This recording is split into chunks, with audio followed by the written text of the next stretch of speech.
John, today as we speak, Wednesday, is the Stanford Pro Day.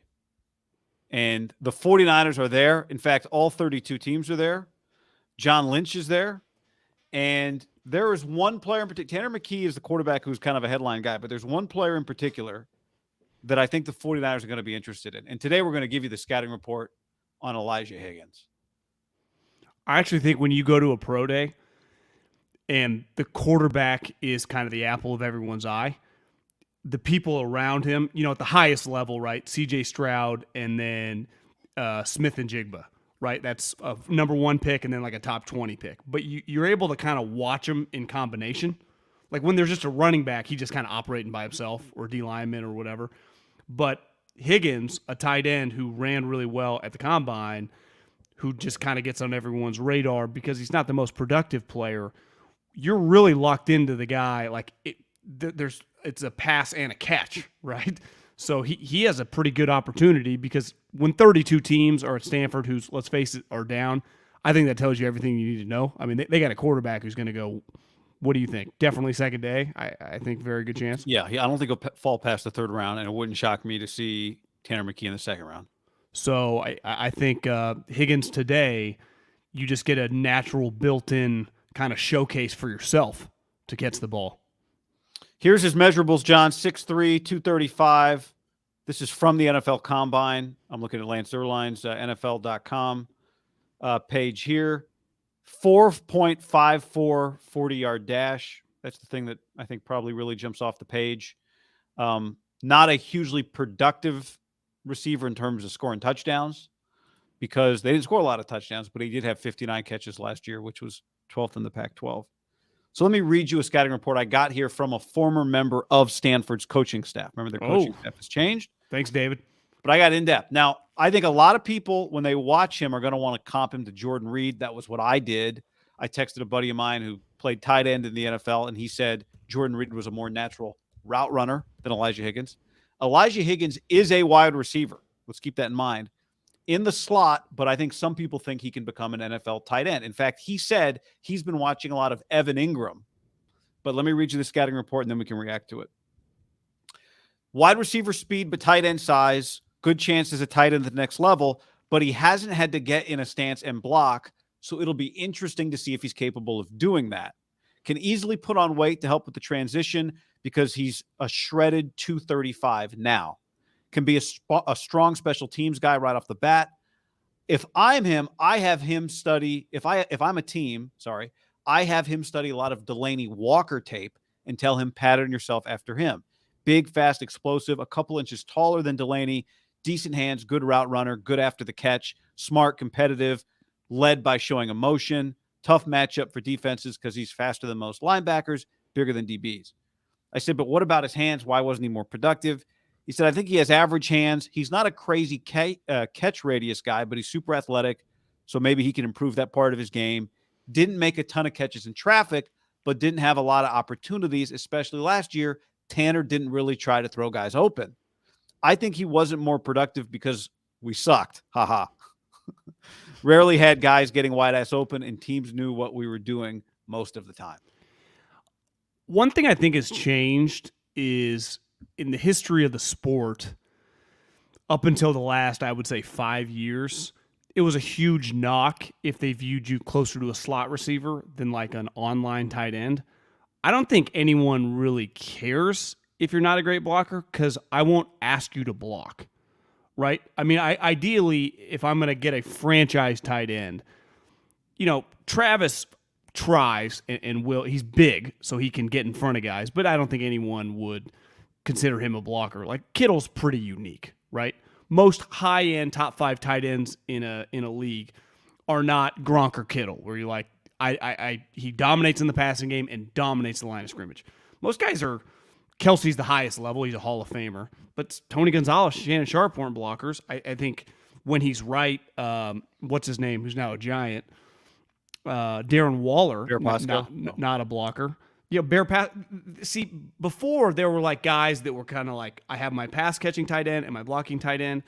I still think you can do that now. So like Jordan Reed was kind of ahead of his time because his comp, I went to his NFL.com, this is old, was Aaron Hernandez. I don't know if you could do that quite anymore. Asterisk. You just have to put an asterisk. Maybe you put Jordan now. But I think both those guys were good examples. They just became hybrid players. You didn't ask them to play hold the point, to block the edge.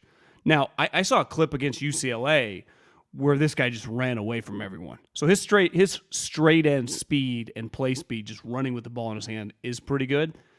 The one question I would have, the scouting report you just gave, when I watched his just kind of clips of his catches, if you're not a great catching radius guy and you're a slot receiver, like, that's not ideal, right? I need you, like, part of what makes my slot receiver, if it's a big one, like the 49ers use Juwan Jennings, if it's a smaller guy, like a Hunter Renfrow, Edelman type, I need those guys to kind of be pretty sweet targets, right? Yeah. So that would immediately, his size and speed get him drafted, right? He's been productive in the Power 5. I would guess he's a very high character guy. I think we're looking at a guy closer to like the 6th round than probably like the 4th. When you factor in his knock, he's got to play not, with the offensive lineman more as a wide receiver, but is like, we question how great he is as a wide receiver in contested areas, and isn't that where he's going to work? Yeah, I mean, I think if you tell me he's a 6th round pick and not a 4th round pick, that makes it more likely in my mind that the 49ers draft him. They have the 3/3, the 3/5, the 6th, and 3/7. Like, one thing we say with them, and this is not a great comp because Kendrick Bourne was a really productive college receiver, and Juwan Jennings, maybe Juwan obviously has been really productive, so you can't project Elijah Higgins to Juwan's productivity. But the Niners have drafted 2 guys that they have developed, different types of players. Juwan's closer in terms of like the way you'd want to, the types of balls you'd probably throw to him, maybe. But they have developed. So I do wonder if the Niners look at their recent track record of developing those types of guys, just later round receivers, and think, we had to replace Kendrick Bourne. We did it with Juwan Jennings. We have to start planning for replacing Juwan Jennings one day soon. I don't know if Higgins is that guy, but I do think that's got to be some of their thought process. Is Juwan Jennings is looking like he is going to be what Bourne was, which was too expensive for us to keep. Well, he's going to be a restricted free agent next year, so they will tender him, at that probably like 2nd round where it's a couple $1 million and no one's going to trade a 2nd round pick for him. So you got 2 more years with him. Ayuk's getting a little restless. I think he got that classic, after your 3rd year Parag offer, he's like, what? We still got some time, buddy. But he's not going anywhere. I do think that they have tried this literally with Jordan Reed. I would be stunned if they aren't in the market for a tight end who can catch. Obviously they just re-signed our guy Dwelly. Mm-hmm. And but he's not like, he could get past. I mean, this is part of football, is guys like him, if the draft doesn't break his way, you can be replaced. Like, he could look up, hell, I mean, this is a very, very deep tight end draft, that if one of the good tight ends is there in the 3rd round, if they draft a guy like this in the 5th or, the 7th, somehow he falls there and he's better than you, there's no lock that you make the team. Now, you would say that Dwelly probably, feels like they use Croft to block a little more than Dwelly. Remember, they drafted, what's his name, from Georgia a couple years ago, Charlie Warner. So, I mean, they have tried this position, and part of it is like, George takes a fucking lot of wear and tear. I mean, he's kind of like, look at Gronk, right? They in a weird way, you remember like Shaq with the Orlando, and you're just getting attacked?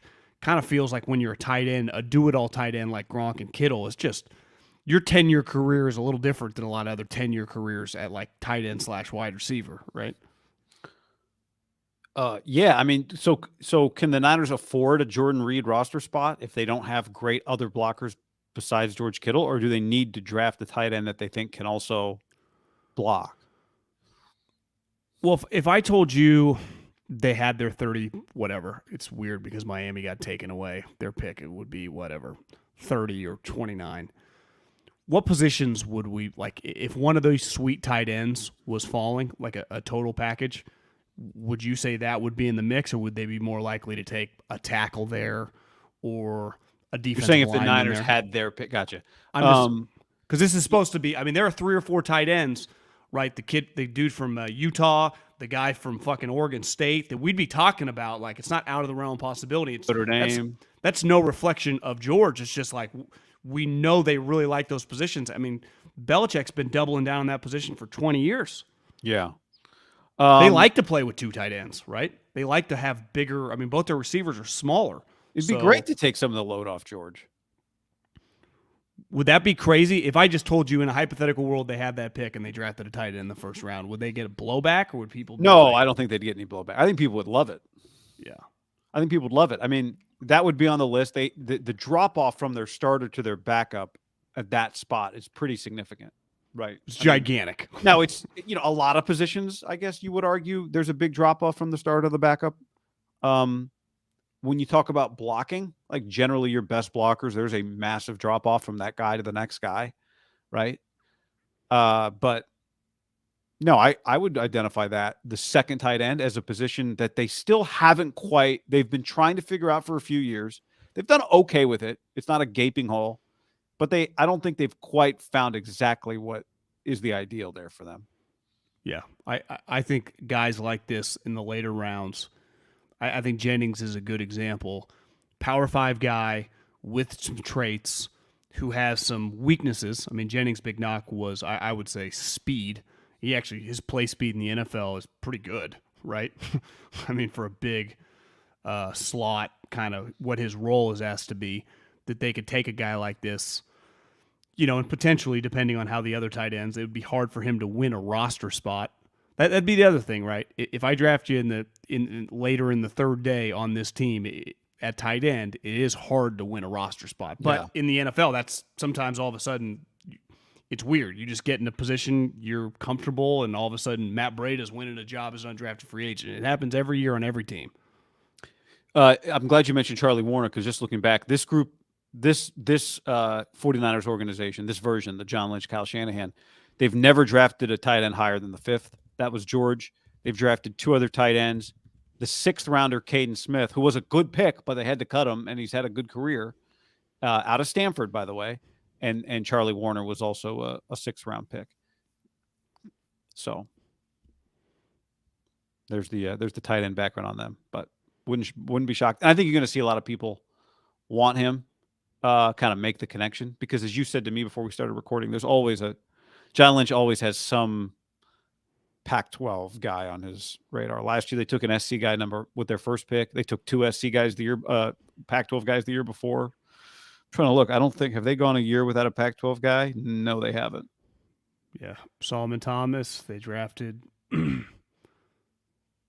Mitch Wisnowski, Brandon Ayuk, Diamador Lenore, and Talanoa Hufanga. So Fred Warner feels like a Pac-12 guy, but we'll claim BYU. Where did he feel like he went to school? Utah? Yeah. I mean, honestly, I don't even remember Fred in college. BYU? Yeah. Wasn't watching a ton of them then. No. All right. We got some more to talk about, and stay locked on the channel because we got more to get to. Here we go.